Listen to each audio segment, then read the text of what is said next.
Hi guys, this is Ravi and you are listening to me on the Nifty BN channel.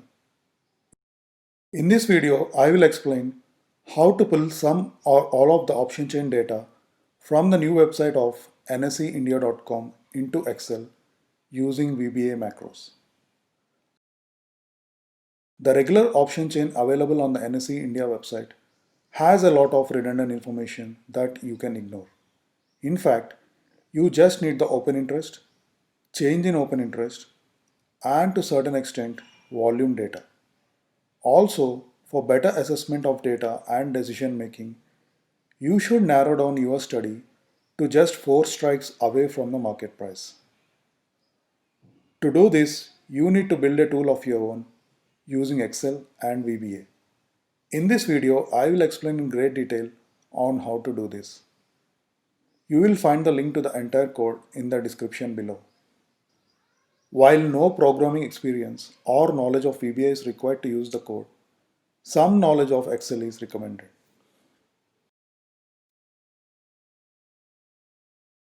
Want to meet like-minded traders and discuss option strategies, adjustments and more? Just type in Discuss Nifty in your Telegram search box and join the friendly trader community.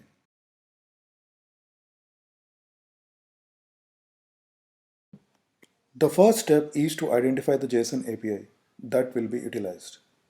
And the second step is to parse the JSON. Now to the first step. Go to nseindia.com. Choose the market data section and then click on the derivatives market link under Market Watch. Click on Nifty and wait for the page to load completely. Now right click on an empty space there and click on the inspect option from the menu that gets expanded out. Now click on the network tab and make sure the XHR filter is selected. Click on the option chain link. The bottommost result is what we are interested in. Click on response and select all of the JSON text. With the JSON text selected, right click and choose Open in New tab. Now select all of the text on the page and copy the selected text.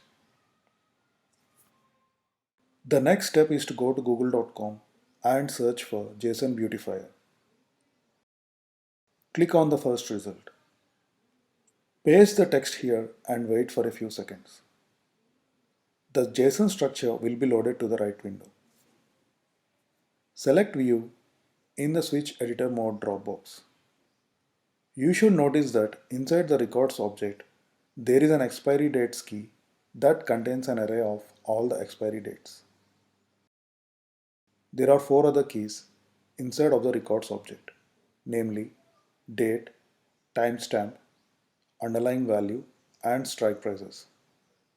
And there are 3 keys inside of the filtered object, namely data, CE, and PE. Note that in JSON, arrays are denoted by square brackets and objects are denoted by curly brackets. JSON objects are written in key value pairs. Keys and values are separated by a colon. Each key value pair is separated by a comma. Now that we identified the structure, let's go to the next step. To help parse the complex JSON structure, we will need a file named jsonconverter.bas. Go to google.com and search for jsonconverter.bas. Click on the first result. Once on the web page, scroll down. Right-click on Raw. Select the Save Link As option to save the file to our computer. Now to the most important section of the video. Open Excel and open a new blank workbook. The workbook opens with one worksheet called Sheet 1. Select the Developer tab from the toolbar at the top of the screen. Then click on the Visual Basic option in the code group. Right-click in the Project Explorer window, select Import File and select the downloaded file jsonconverter.bas. Go to Insert and click on Module to insert a new module. Go to Tools and References and check Microsoft Scripting Runtime. Make sure you follow each of the above steps, or else you will encounter errors while executing. Now to the coding part. Start with the usual option explicit statement. Start a new subroutine called fetch option chain. Declare a few variables: JSON as object, DTR, web URL, main string, and substring as strings, and IJK as integers. Set the web URL value to the JSON link we identified in the previous step, and the substring value to resource not found. You will see why we are doing this in the next step. Create an XML HTTP object and then use the open method to get a copy of the required JSON. Now set the JSON value to the response text property, which contains the entire JSON structure. But this approach doesn't always work. For some reason, it will give a runtime error sometimes, but it is completely random. The response text returns a HTML page instead of the JSON structure. To avoid this, we will use the goto statement.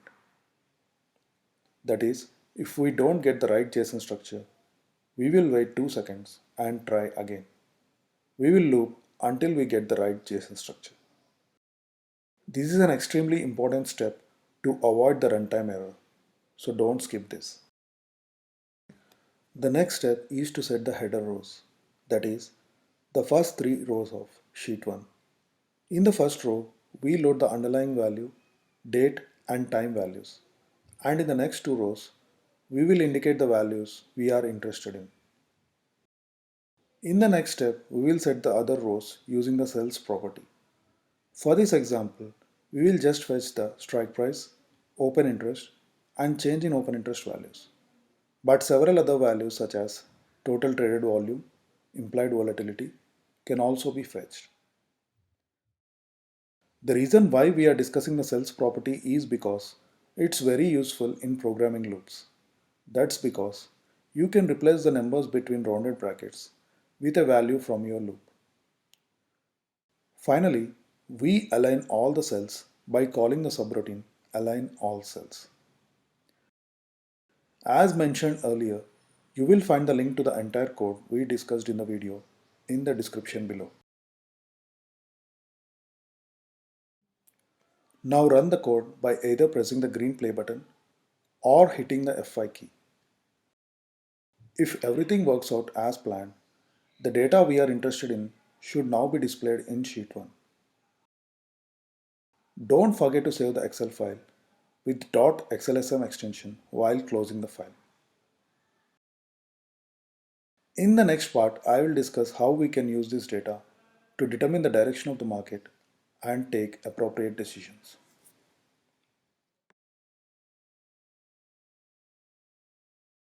Thank you for watching. Please post any questions you have in the comment section. Also, do not forget to like the video and subscribe to the channel. To find us on Twitter and Telegram, use the username NiftyBN. Also, I post some of my trades to the community tab, so don't forget to check that from time to time.